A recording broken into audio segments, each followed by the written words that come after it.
The following is a JourneyWise Network production.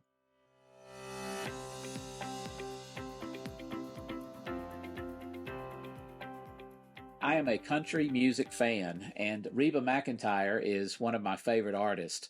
But, Reba's story is so powerful, not just in the skill and in the gift she has, but because she tells stories so well. And many of them we know come from her past and from her family. Well, her sister, Susie McEntire, is also an amazing contemporary Christian artist who has had four number one Christian contemporary songs. She has an amazing testimony, though, too, that talks about growing up with such a legendary country music sister, but also of her own personal journey and how her faith with Jesus got her through some very difficult times. We have the privilege today on the You Matter podcast to talk not only to Susie, but her husband, Mark Eaton, about their testimony, about the new ministry they're in, and about how all of us can matter in the places where God plants us.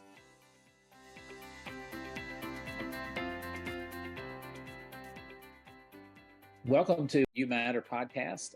We are so delighted today to have with us two very special guests. First of all is Susie McEntire Eaton and Mark Eaton. Now I got your names right, correct? Perfect. You did. Okay. Absolutely.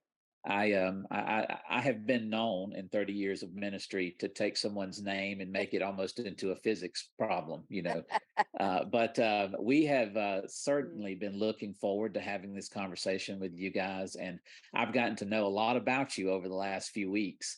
And I know that we have some folks who are working in each of our ministries in common. Pamela McClure. And Jana Munsinger just think so highly of you, and they're working with us in our ministry as well. And so thank you guys for being here. Well, thank you so much for having us on, Shane.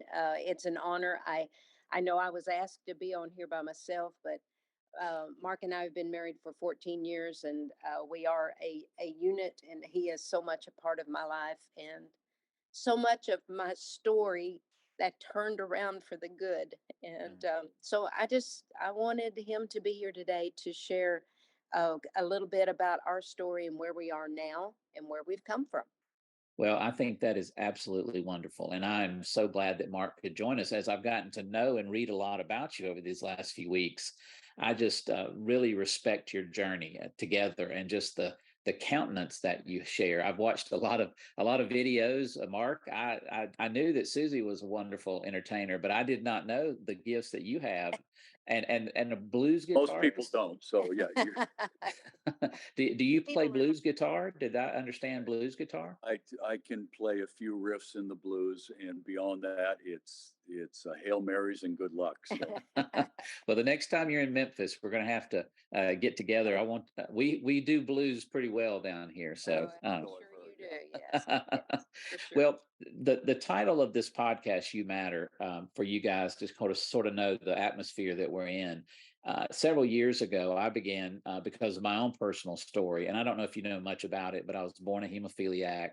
At the age of 16, contracted HIV and Hep C from medicines used to treat my hemophilia, and have been in ministry. The first, I started at 19 as a pastor, and then went through churches not wanting to take me because of my health, and had some other health issues. And so it seems like that I've faced a lot of obstacles in life, but in the midst of those troubles, Jesus has been absolutely gracious.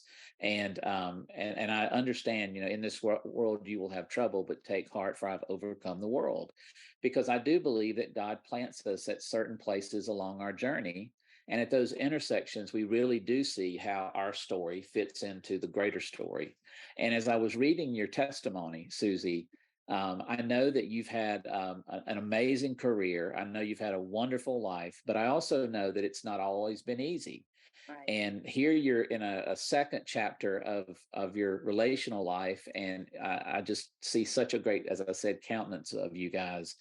And I want to talk today a little bit about your story, the journey as you made it into, I guess it would be 2009, and when you guys came together, because we do have, I think, a lot of people who listen to the podcast who've been through suffering or difficulty or just the normal problems of life, who are wondering, can God use what I've been through to do something amazing in the future?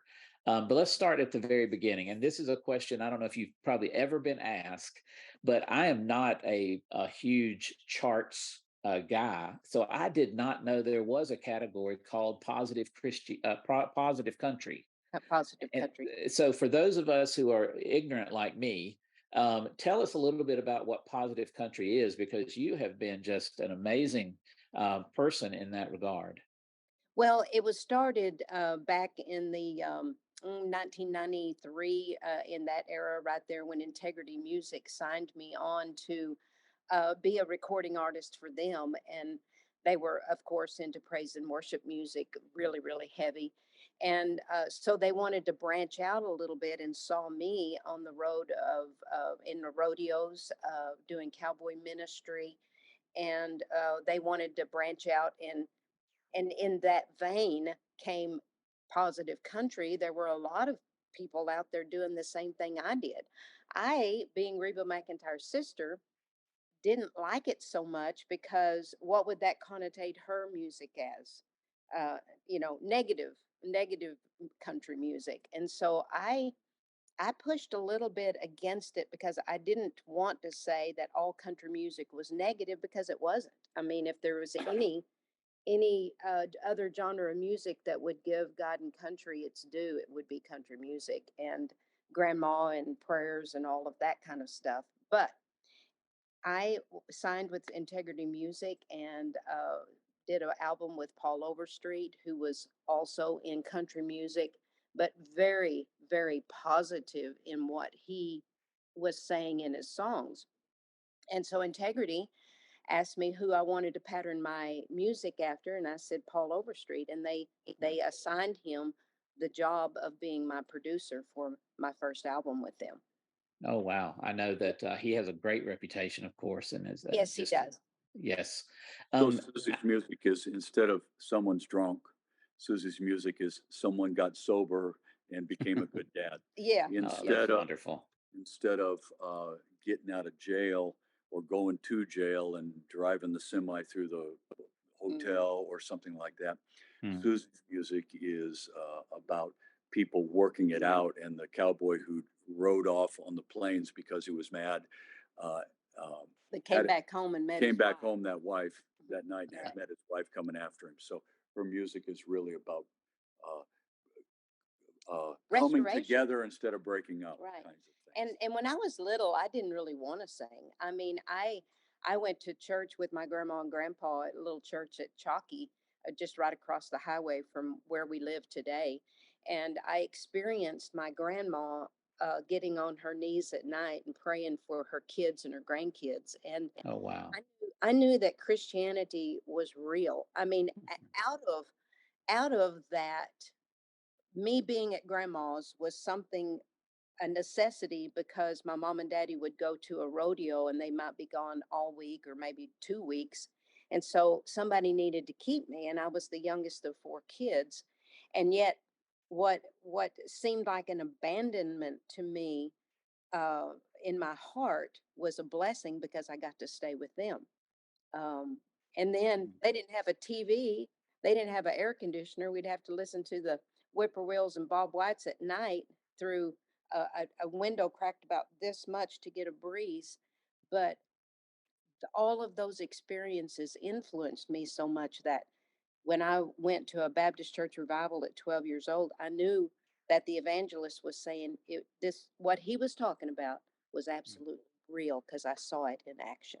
I Well, just have I have to interrupt here. If Susie, it's early in the morning. If Susie has the voice to do a verse of the grandma song, I'm sure it would fit perfectly. we That love it. rust that rusty yellow school bus came to pick us up each day and took my sister off to school and dropped me at your house to play.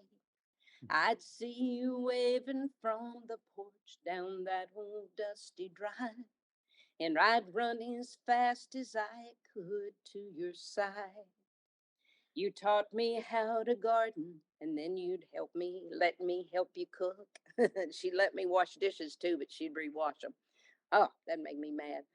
That gentle smile was always there, and on your face, that special look. And you tell me about Jesus, how he lived inside of you. You know I never doubted what you said was true. And that was Wow. written by Paul Overstreet and Yeah. Billy Ertz. Yeah. Oh, that's beautiful. Susie, you started singing with your siblings, is that right? As a Exactly. family? Okay. Yes. And I guess we ought to mention this. I mean, since people probably are going to see McEntire and make connections as Reba, but that was an important part of the way you developed, as you just shared, in terms of being able to do this as a family moving forward. But you said you didn't really want to sing. No. So, but what was it about that experience that has now etched so deeply into your heart over these years that that's what you do Oh, is you sing and share? yeah. Oh my goodness. Well, first of all, we were at school at Kiowa, Oklahoma. We're about 120 miles south of Tulsa, 120 miles north of Dallas, and little bitty school. Usually 19 to 20 people graduating in the class of the senior class. And my mama was the superintendent's secretary. And so she saw that us kids could sing and that there were other kids at the school who could play instruments and had talent. And so she went to the school board and said, "Hey, we need to help these kids flourish in these abilities." And so they gave us 1 hour a day. They gave us a little bit of money to buy sound equipment and guitars and drums and that kind of thing. We had a stage at the cafetorium, and first of all, right there, if you see a need, get up and do something about it. My mama was a great Absolutely. example of that. And I mean, we had basketball programs, we had football at that time, we had baseball, but we didn't have anything to do with the arts Right. in music. And so she did something about it. And I was in the seventh grade when I started in junior high. And when I would get up to sing, my knees would shake, my voice would shake, and it was like I just barely could get it out. We had to learn one song a week, and the first one I sang was Anne Murray's Snowbird. Oh Uh, gosh. and that was hard. That was hard. And otherwise, I was singing harmony with Paik and Reba. And the stage, us having developing our stage presence. And then later on, after I graduated from Oklahoma State University with a minor in accounting, I got on the road with Reba as her companion and as a backup singer. And she showed me the ropes of, standing on the stage at Johnny Carson, going to all of these radio interviews and what to say and what not to say. She was just a great mentor for me. She did me so much good. And those days of singing with my brother and my sister are long gone, except a couple of years ago before Mama passed away, we got to be on the Grand Ole Opry. Oh And goodness. as the stage there at the Ryman, and my mama got to get on that stage at 90, what, 91 maybe, 91.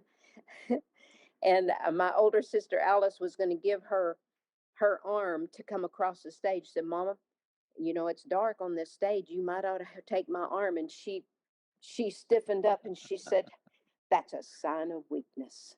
It sounds like my grandmother. Um, And you we know sang what? "I'll Fly Away." Oh my goodness! And I've been to the Ryman, original Ryman, several times, and there's always something about the spirit of the place, It is. and it doesn't even have to be particularly spiritual or religious. What's happening? There's just something about the hair standing up on your arms. You feel it. You know that a lot of folks have come through there. Well, let me just ask you then about, as you've been singing in Christian and gospel music for so long, you've been a part of a lot of and been on scene of a lot of the changes that have happened over Christian music over the last several decades. Yes. Not Yes. you haven't been there all those decades, but you've been a part of the journey of that. Right. What do you see as anything that stands out about those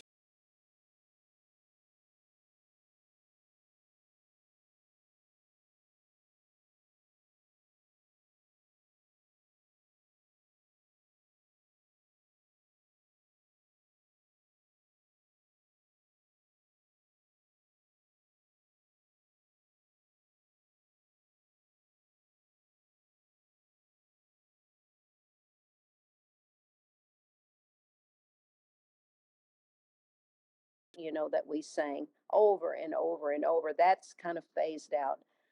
Um, I saw Christian music as there was a time there I wouldn't turn on Christian music radio because it just wasn't doing anything for me. Hmm. It seemed like there was like the country music today, it was a formula that everybody was trying to do just to get a number one hit. And there was no life. And and then I got to listening again because when my grandson was born almost 4 years ago, I was driving over to see him and I got on K Love again Hmm. and I started listening. And this is a lesson that we never should ever give up. We've got to stay open to newness. We can't give up. And I noticed that the Christian music of today has more flavor. It has more meaning to it. There was more storytelling of this happened in my life, Hmm. kind of like Amazing Grace did. He didn't come out and say he was a slave trader, but I Yes. would once was a wretch, and now uh, there was more life in it. And I thought to myself, Susie, you've got to stay flexible. You've got to don't get to be like one of those old people that say if it ain't the hymns, it ain't going to be song. You know, you got to be open um, to see what God's doing right now. Well, and I asked that question. That was not on my original list of questions, but as I've spent time, watching again and reading about your life, I think a lot now of the folks who defined worship music when I was coming along as a young pastor. The Hmm. church that I planted, we were the only contemporary church in town at the Right? time. This was late '80s, early '90s, and boy, we had those worship wars were real. Yes, they Uh, were. and it's very real, and a lot of it, though, I think, Susie, has to do with what you just mentioned, which I think is beautiful. That the message is what matters, and Right. if you don't put the message at the heart of what you're doing, and of course we could say that about every part of life too. Sure. But Now, during the time that you were developing your career, and you were also a mom and a wife, you were trying to make a way in the world, and that was not always easy, from what I read. Can you Mhm. tell us a little bit about uh, what you suffered through and endured, and the things that happened? Right. Well, in your introduction, you were saying, you pursued that career. And when we pursue a career, whether it's, coming home from work every day and being, with your feet under the table every night with your family, something suffers. And in 1980, I met my first husband, Paul Luxinger, at the National Finals Rodeo in Oklahoma City. I had just gotten out of college, and Reba was singing the national anthem at the rodeo. And so within the next year, in November, we married in 1981. And very soon after we married, he showed signs of abuse, very Mm. narcissistic behavior. We had our first child in 1984. Um, and he was hard on EP as a baby, of crying, or when he started walking and talking, whether he'd try to catch him in a lie so he could discipline and Mm. not discipline, punish. And so Paul had been abused as a child himself and was allowed to be a little bit of a spoiled male diva in his family. And Mm. he just had some things in his life that he couldn't overcome. And so in 1984 was when I rededicated my life to the Lord. I did my first Christian album in 1985, and it gave Paul and I a platform in the rodeo cowboy business because he was a steer wrestler and had made it to the National Finals Rodeo. It gave us a platform at these rodeos to share his testimony and for me to sing. And so that's kind of catapulted us out there. And you try to go to almost every rodeo you can so you can make it to the National Finals Rodeo in Sure. December and make a living. But in the midst of that, we kept having kids, being on the road. And the worst thing in the world in ministry is like. So maybe you promise your kids after church, we're Mm. going to go eat and then we'll go do something. Well, someone else asks us to go do something else, and we have to tell our kids no. And it's not because it's just we have to do this. And I Sure. think that is the worst thing in the world. Um, my kids have said, if dad was an alcoholic, it wouldn't have been so bad, but he was a preacher. Mm. He whooped us too hard. He disciplined us too hard. He was good at some things, but those scars are still there. Sure. So we rocked along. We went to a lot of counseling. We were in front of a lot of conference speakers. We did Nova Shalom. We did all kinds of stuff trying to get well, and yet it would not stop. Finally, one of our friends from Seattle, Washington, he was a pastor there, Ken Hutcherson.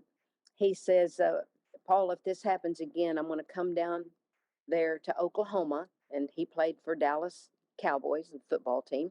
Sure. And he said, if that happens again, if you lay your hands on her again, I'm going to come down there. I'm going to show you what it feels like Mm. for a bigger man to whoop on a smaller man. Mm. But you know what? The physical abuse stopped, but the verbal and the emotional abuse wouldn't stop. Sure. Sure. And You said something about counseling. I don't mean to interrupt you because what you're right. talking about is so important and you're doing it in such a beautiful way. But one of our divisions in our ministry here at the Center for Applied Theology is faith and wellness, particularly mental health wellness in the church. Hmm. And so we are spending a lot of time right now trying to help, particularly pastors and their families, because Yes. we have a real struggle in the church right now in terms of the health of pastors and their families. Did it take you a while as a family to figure out that you knew something was not right, but Hmm. how to address or even how to reach out for counseling? What was that transition like? It was real easy for Paul to go for counseling. I was pretty quiet about it, Mm. because I mean, I would get very emotional about it on stage, and we were vocal about it. We authored a book. I had a CD that went with the book called A Tender Road Home. It told our stories individually and then how we got together and how we were living this. And we were very vocal about it. We even moved to the state of Washington to live underneath Ken Hutcherson and his wife to Yes, help I'd read that Paul. story. Yes, yes, to try to help that. And it was easy for us to go to counseling. But when the rubber meets the road, when you're Mm. in your house and nobody else is around, it doesn't matter. I mean, Katie bar Sure. the door, it's just full fledged, and everybody feels the brunt of that. And he just wouldn't quit. And so one day, we had two separations, and I was in the midst of the one in 2006, and he just came in and verbally abused me, cussed me out, and told me how ugly I was and how inept I was. And I was keeping books, I was accounting, all this kind of stuff, and singing and being a mom. And so I looked up at him as he was talking to me, and I just said, God, you could drop him right now. Mm. You could. Would you please drop him? Just Sure. cause his heart to stop, not just for me, but these kids, for Mm. mankind. And he left and got on his horse and went up in the hills. And we live on a ranch. And I went in on my bed and I cried out to God and I said, God, I'm so sorry. I just wished my husband dead. I just killed him. And I said, but would you please do something in this marriage? And in the quietness of my heart, he said, why don't you? Mm. And Shane, I think this comes from me being the fourth of four kids. I'm sure my sisters and my brother did everything for me as I grew up. I was a baby, a true baby of the family. And it was like God said, grow up and grow some. I mean, it's like you take up for yourself, you do something. Wow. But it was like he was on my side. Sure. I'm for you here. You do what you need to do. And I went and I filed for divorce. I thought I would never in my life file for divorce. I fought for that marriage for 26 years, and yet I needed to be strong. And so Susie, in our conversations we've had in our podcast, there may not be a more important time that we've talked with someone as important as what you just said, because we do encounter a lot of folks who don't understand that God is your advocate all the time. He's always on your side. But there is a part of life where you have to trust him and then walk into that future, walk into those changes and those transitions. right. Once you started doing that, tell us a little. I didn't mean to interrupt you, but just finish out what you were going to say then. But I just wanted our listeners to hear that here's an individual that had a lot of acclaim against certain standards, but yet your life was so broken that you'd gotten to a point where now you're crying out to God for the most probably the thing that you had never thought about or never even could have imagined you would have asked God for, because this is where your heart was in terms of the breakdown in your spirit. Can you tell us a little bit more about that after you? Well, I don't believe that God uses don't divorce as a thing over us to keep us in an abusive marriage, Sure. but men do. Yes. Religion does, and men Yes. certainly do, especially a pastor or a preacher like my husband was. We're not going to even let the word divorce come into this marriage. And you know why? Because the woman will say, no, I'm not taking this anymore. And he'll lose her. He'll lose the one that he wants to beat on. And so ultimately, I removed his target. I removed his target. I removed my kids and I removed myself. And I filed for that divorce. And I said, whatever is making you so angry, please go find what it is. You're still on salary from this ministry. You won't have to do without. Just go find out what's wrong. He never did. Oh, He wow. never did. And How he sad. passed. He passed from cancer, and he died fighting me and wanting more even after I married Mark. So, I'm so sorry. yes, well, thank you. I respect him as my kid's father Sure. because they love him in spite of what went on, but they're not deceived. They know what he was fighting. Well, Susie, please know this. I'm the child of divorced parents, and so is my wife. But I will tell you, my mom, if she had not taken me and left, two things would not have happened. Number one, I do think that she would have been harmed at some point because the anger between she and my father were. But the thing that, then this is where I want to bring Mark in. Other thing that happened with her deciding to make that change is she met my stepfather, who turned out to be the most amazing man, who raised me because I was only 6 at the time, who raised me and has taught me how to be a godly father and a godly husband.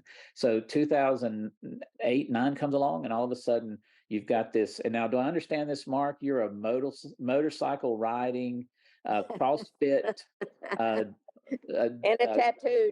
yes. See, all of a sudden this guy comes into your life. Tell us a little bit about that transition. Well, he's talking about you still, Susie. This guy comes into your life. Well, from 2006 to 2008, I was still traveling by myself, and I had gone to Cannon Beach, Oregon, quite a few times during the years. To Ecola Bible School, they have a conference there, and it was in June of 2008. And so I was up there minding my own business, and this guy kept following me around. I just don't know what he was doing there. So no, we met at the supper table. There's Oh, wow. a gentleman who's a therapist and a good friend of mine, Dr. Harv Powers, who's from the Redemere Group in Denver. And he was speaking at Cannon Beach, not to get too deep in the details, but this sort of divine intervention and meeting happened. I came down from Seattle to be with Harv and have a beer or a glass of wine during one of his breaks or whatever. And he said, I've got a suite. You can sleep on the couch. Beautiful. So I drove down. Susie was the singer and music for that conference. So she flew out. Harv flew in from Denver. I got there a couple minutes late, driving in traffic, what have you. And Susie said, Harv, is your friend still coming? And Harv said, yes, he's kind of stuck in traffic. He'll be here in a few minutes. They left a seat for me. So when I finally got to the dinner table, I sat down beside my buddy Harv, and we did pleasantries around the table. And I knew some of the folks there from former life. And I looked at Susie and I said, hi, I'm Mark. She said, I'm Susie. I said, I suspect you're the music. She said, I am. You'll excuse me. I have to go do sound check. Very brief, And very brief there meeting. she went. So that night. But I looked at his left hand ring finger, and it was empty. Oh, wow. There you go. There it was. It was not without strategic planning there. A little bit. I heard her sing that night, and Harv and I both mentioned later on back, said, that lady can sing. Yeah, absolutely. And I wasn't much of a country music fan, being from Seattle with Pearl Jam and Jimi Hendrix and the others out there. Oh, yes. Oh, and yes. so the next morning, though, she sang a song that really seemed weird to me. That why would that girl that looks like she's fresh out of Betty Crocker, why would she sing a song like that? And so I studied her and I wondered about her, and I said to myself, there's more to her story than meets the eye. I also learned that she was Reba's sister. So I said, well, that might explain a few things. And I learned that she was single that morning. So I probably did stare at her a little bit. She says I did. I'll admit. I also noticed she was kind of cute, as you can see clearly. Absolutely. And so after that, after Harv spoke and that morning session was over, I approached her, and We went for a ride down the beach, and I ate a couple of oyster shooters, which impressed him very much. Oklahoma girl oysters. I told her I'd like to know more of her story. Yeah. I'll pick you up at 3, and she said that sounds good.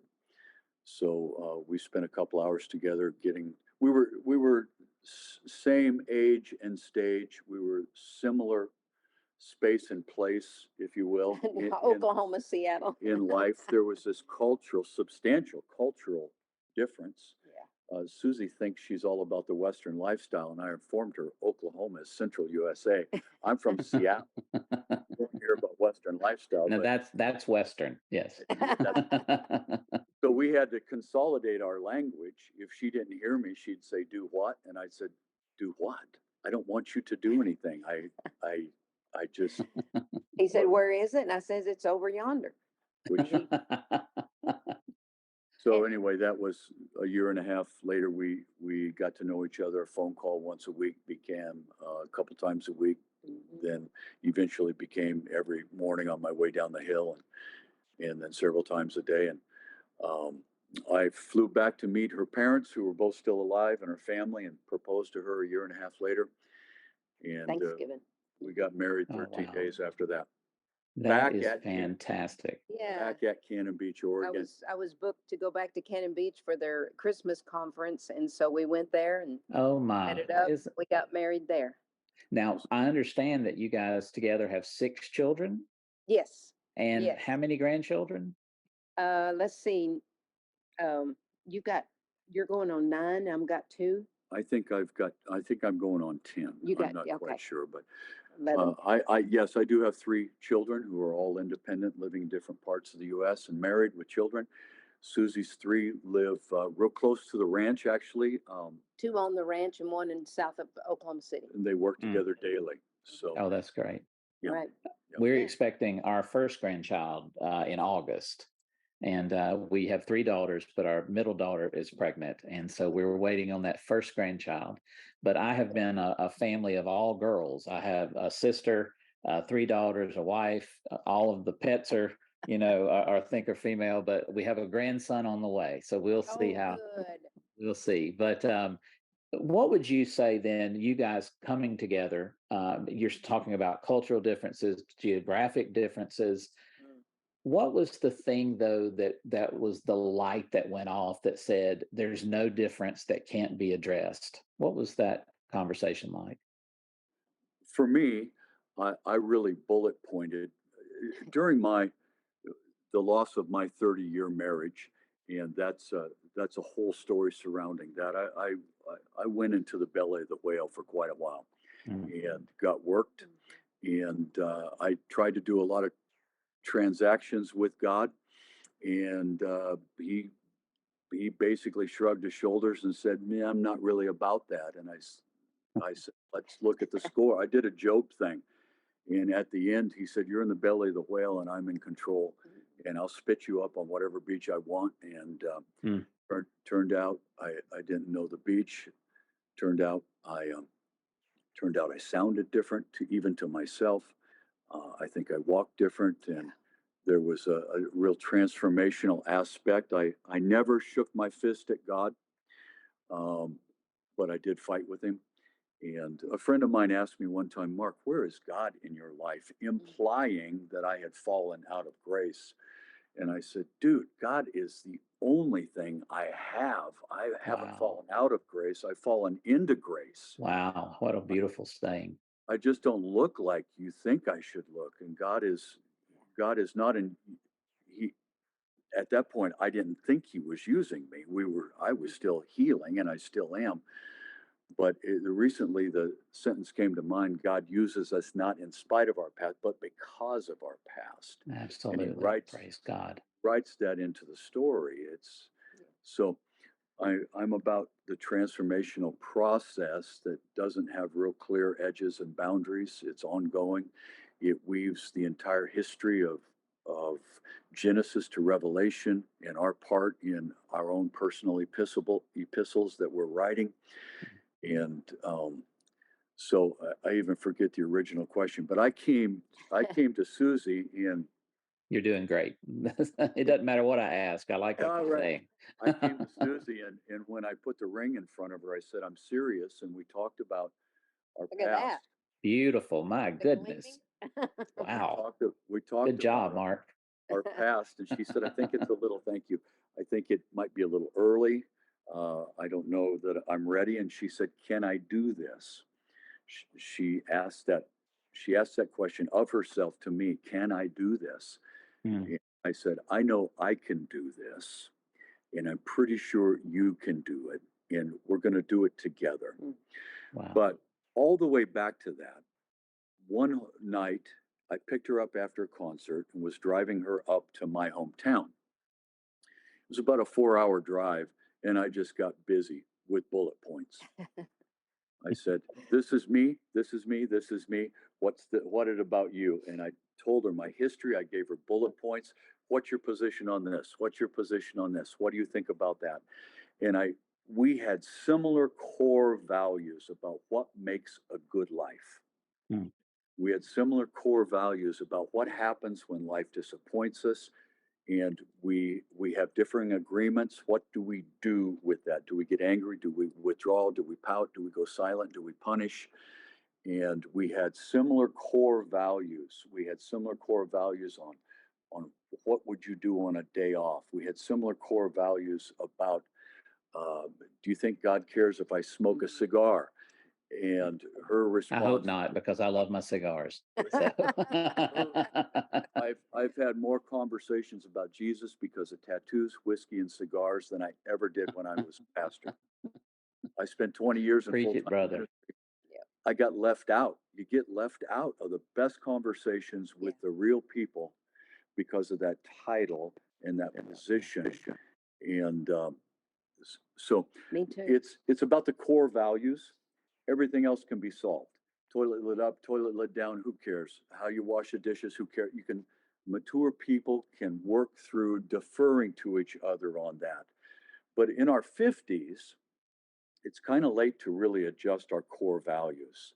And one of Susie's core values that I shared was really serving people and helping people.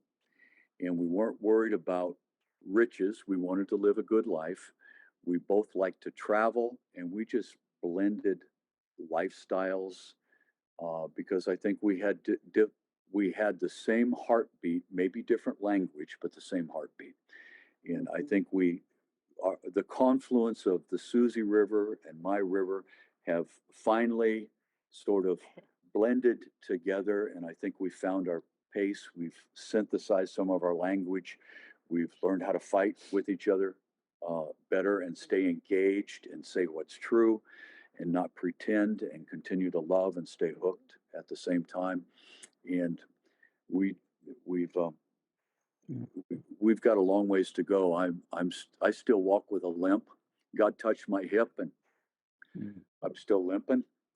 And Susie probably is too, but she won't admit it. Your turn.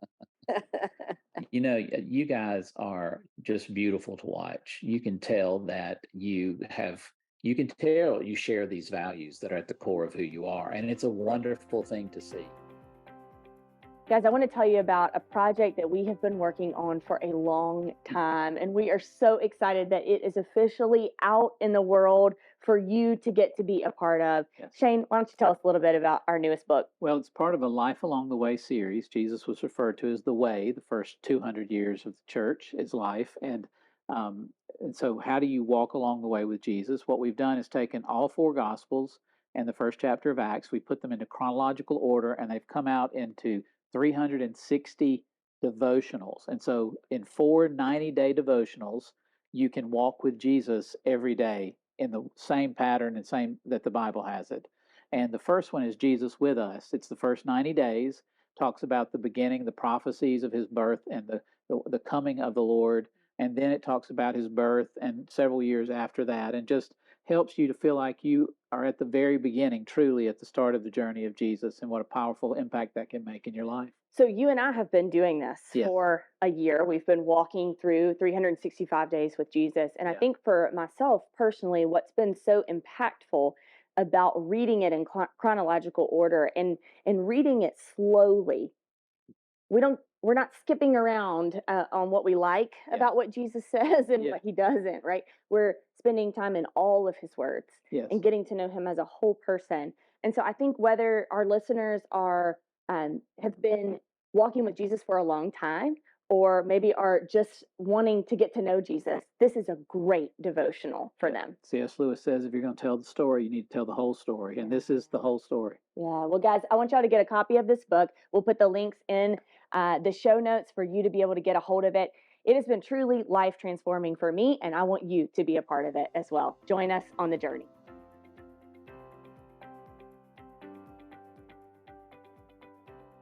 Part of your bio was about your show is that what are we doing in the community where we live now? And when Mark was in the state of Washington, he was very into his community. Me, I went outside the community and sang Cheyenne, Wyoming, Pendleton, up into the, in Canada, in the Northeast, the Southeast, all over, but nothing here in my hometown. I was disconnected. And yet in 2020, beginning in March, my mama died, and everything because of COVID shut down. I mean, it took me forever to just not wake up and think, what am I packing today? What time do we have to get to the airport? What's going on? Because my life continued and touring continued with Mark, and even more after we got married.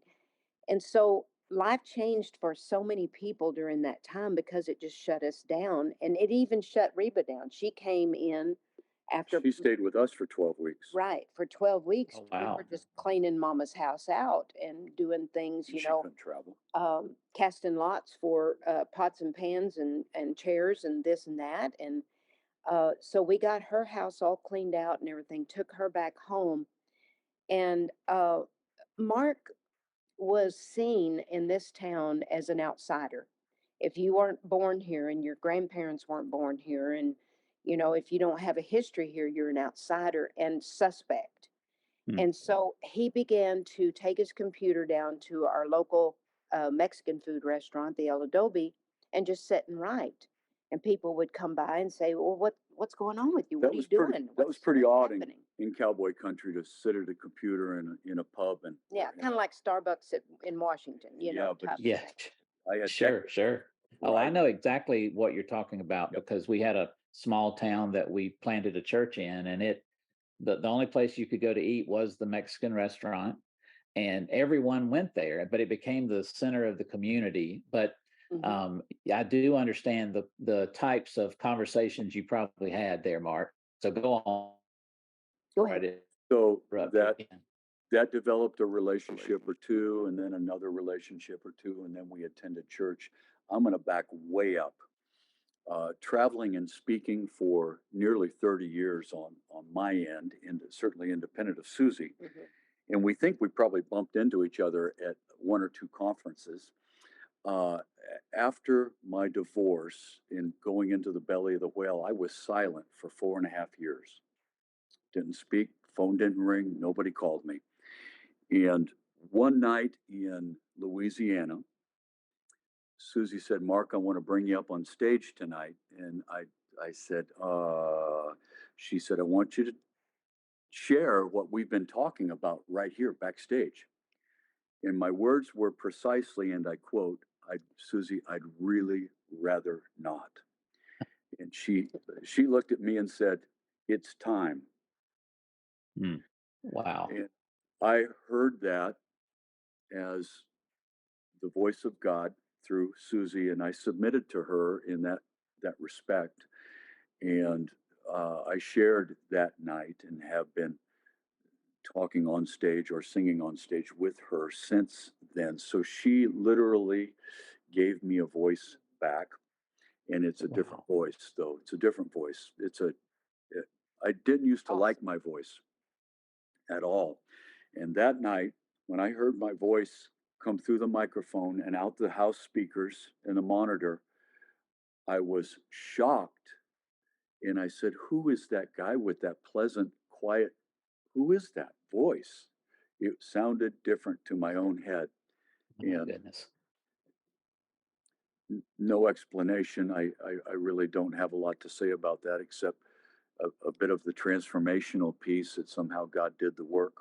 I didn't hole up and hide from, I didn't, like I said, shake my fist at God. I decided that unless my kids are going to say, Dad, everything you have ever said since we've known you is a lie, and I didn't want that.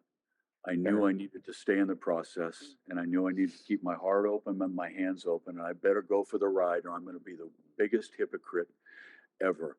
So I decided to take the ride, and it was no fun. But so this led you to a particular ministry, right, that you're doing? Well, it did when I decided I didn't want to be like Adam and hide, right? I decided that I wanted to try to stay open. And so many folks that go through hard times, particularly divorce, and notwithstanding Susie in this conversation, and pastors are fabulous at this. They go to 3 weeks of rehab, then they're healed. God healed them and they're back in the pulpit. Yeah. And forgive my language, well, I just won't say it, but I don't buy that at all. Yeah. But if you listen to them, the story goes something like this. If you knew how hard my wife was to live with, you would understand why I did what I did. If you understand how hard my husband was to live with, and that our marriage was sexless, that our marriage was all public, and you wouldn't understand what I did. And I just chose to not do that. I speak highly of my ex-wife, and I don't blame, take full responsibility, and I think that's one reason why. So Susie did, backtracking, put me on stage that night, and I've done a men's retreat for many, many, many years, an annual gathering of men, and we call it the Conversation. And we needed the ability to collect donations for the Conversation, so we formed the Eaton Leadership Foundation. So I talk with pastors, Christian leaders, both local and around the country, often business leaders as well. I had a phone call with a business leader this morning in Atlanta, and we just help them through the process of saying what's true and pretending about nothing. I love that. We work them through the process of what's it mean to become a man who's strong enough to put down his fist and take the punches of life. We work on issues like, are you strong enough to be vulnerable?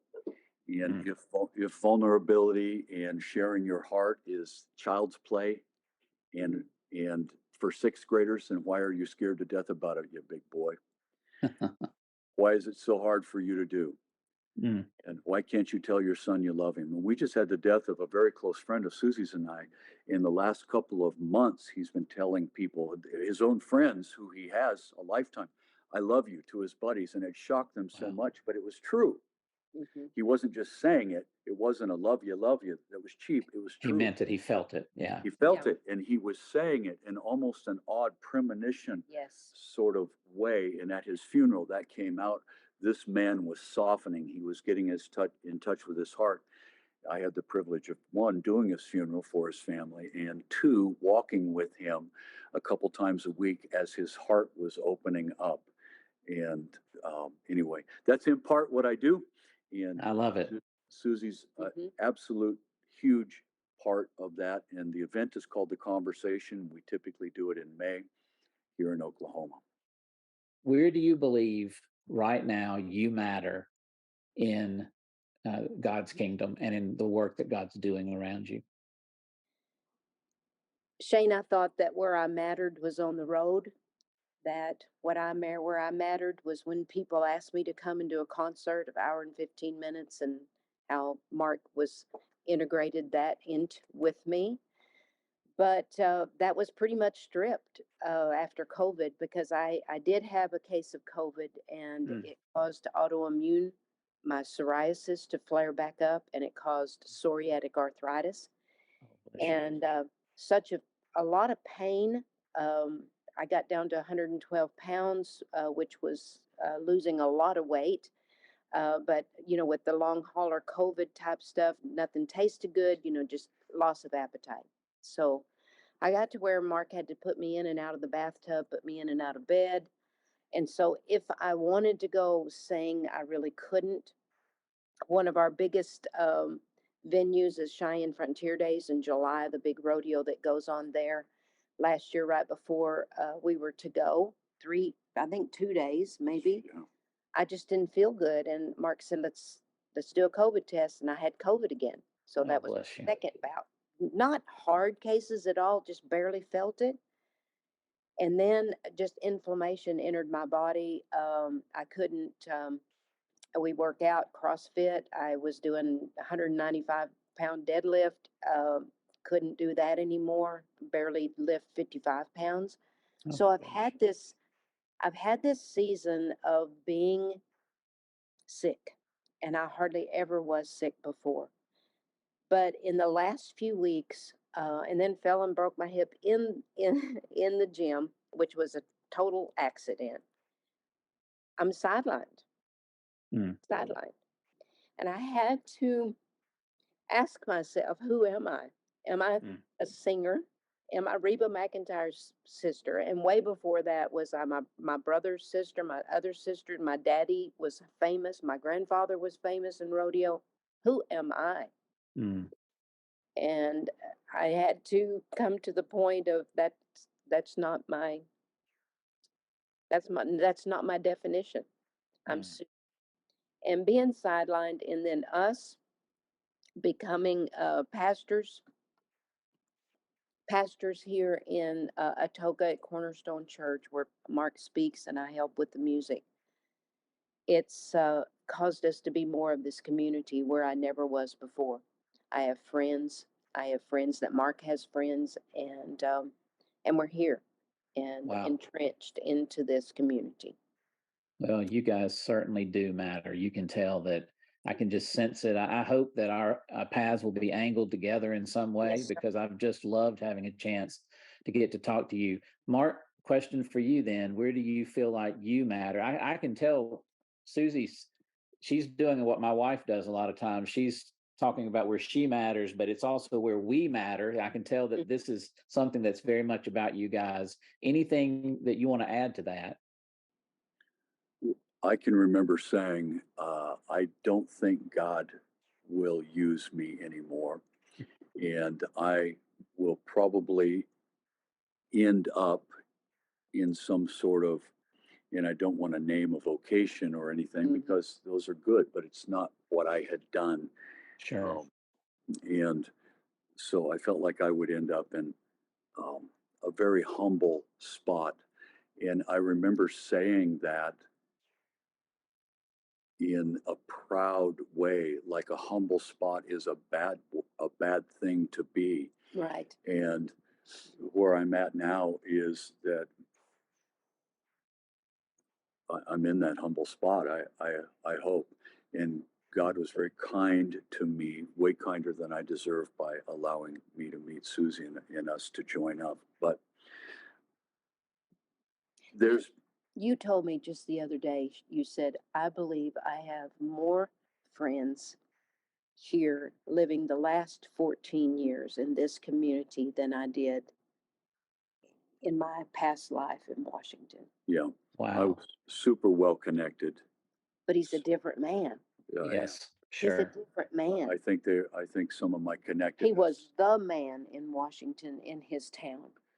But he's a man who sits and visits and asks the right questions of these guys, and they're coming to him. I need to come see you. I want to sit with you. Well, and can you ask for anything more than someone who wants to know how you do what you do and crave that wisdom, that light that they see in you in Christ? I think that's an amazing thing, Mark. Yeah, Um, thank you. I think I matter. I think there's. I think I matter to Susie. Yeah. I think that if I get caught up in myself and my own small story, in my own limp, then I start mattering to me. But I think I matter to Susie. I think I make a difference in her life. I think I impact her. She certainly matters to me. She makes an impact on me, how she's doing, how she's not. I think I matter to this congregation, and they matter to me. I think that for better and for worse, that I have that impact, and that's all of that is way beyond what I deserve, way beyond. Susie saved my life. She gave me a voice, and God has orchestrated this thing in the most subtle conductor sort of flips of the finger and glances of the eye. I can't tell. I don't see this giant story unveiling. We just do it, and it seems to unveil. And I don't have a lot of God talk or spiritual talk or fancy answers. Brother, your answers are exactly what they need to be. They're real and they're genuine, and you can tell that. So I love the fact that you both talked about how you matter because someone else matters to you. Yeah. And that's such a big deal. And we don't hear that a lot because we've interviewed people from Major League Baseball players to, heads of billion-dollar corporations. And, so people who've done, all of our folks have people who've done significant things in their lives, and they've been at those crossroads. But to hear what you've said is just wonderful. So I told, thank I was you. in a master's program, and it was a Christian theological master's program, and I went down to talk to the president of the program and sit with him and tell him that I was dropping out. I needed to get my life together, and I needed to organize, and I just didn't have the energy. And he said, "Whoa, whoa, whoa, whoa, whoa, whoa! Let's think about this. What was your master's thesis going to be about?" I said, "Transformational leadership," because I thought I knew what transformation was about. I didn't know anything. I'd read 2 books on it or something. And so he said this, here's what we're going to do, Mark. You're going to stay in the program, and you're going to transform in front of us, and you're going to write about it. Do not write an academic paper. Do not produce an academic piece. Your master's thesis will be about the transformational process. Now get on with it. And that changed, that among many others, saved my life. And he told me about Peter, Jesus. Satan has asked to sift you like wheat, but I've prayed for you that you might not fall. And Shane, there's a hard stop right there. The next sentence is, doesn't say, but get into a Bible study, but get into accountability group, but go confess all your sins, go see your pastor, go start praying more, pray more, pray more, because if you pray a lot, God owes you a lot. None of that. When it says that Satan would sift you like wheat, but I've prayed for you, hard stop. When you return, strengthen the brothers. So I don't know if I've returned or not, none of my business, but there was a time when suicide was very close to my fingertips. And Dr. Lowell Baki's words echoed in my brain, when you return, when you return, when you return. And I thought, if I do this, I can't return for my grandkids, for my children, for everything that I have ever held true in my life. I have to return. That was another thing that saved my life. So my master's thesis was titled, When You Return, A Journey of Transformation. I love it. And I think the phrase of this podcast that we've done with you guys is just get on with it. I love that phrase that you just said, Mark, because, and those of you who are listening, I want you to think about, God has not gone anywhere. God is right there with you. God is there in every step of the way, wanting you to be transformed and experience the power. But as Mark said earlier, not in any other way than because of what you're going through. He's present with you. So just get on with it. That's going to be our thought for the day. And I just want to thank you guys, Susie and Mark. Thank you for being part of You Matter today. Thank you. We have really enjoyed it. Great. Thank you so much. Let's do something together again, Shane. You bet. Take a moment, if you would, to please hit that subscribe button. And we also need you to do a 5-star rating. And then, of course, we would love a review. We are a ministry of JourneyWise Network, and we would love to hear back from you. So go to journeywise.network and send us a message that we can share. God bless you.